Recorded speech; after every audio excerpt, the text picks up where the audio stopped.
So I was invited by a legal team to facilitate their strategy session. And when we got to the venue, the leader of the team said, I'm not trying to be number one. I just want to be top quartile in our industry. And then I asked, what does it mean to be top quartile? She paused and she said, Stephen, I actually don't know. Now, that response is more common than you'd expect. The difference is that she was just bold enough to say it out loud. The challenge with making your goals relative to someone else is threefold. One is that you're very likely to be highly inefficient because you're chasing a moving target.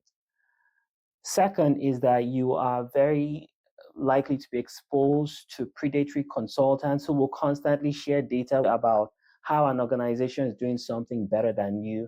So you go around chasing your tail and chasing the next fad, which is exhausting for your team. If your team is still successful, it probably will be through brute force and strength, and it will not be sustainable.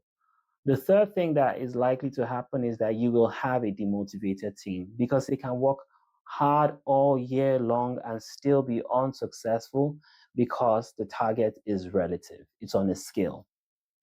So what would I suggest you do differently?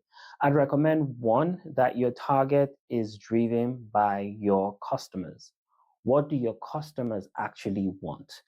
That should be the source of your numbers. Second, what resources do you have at your disposal? Look at your customer's ambition versus what you have the capacity to deliver on, and that should guide you.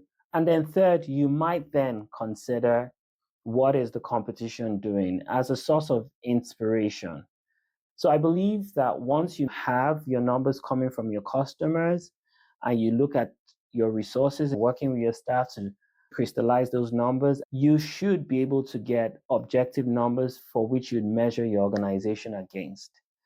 And when you hit those numbers, the following year you can shift the target.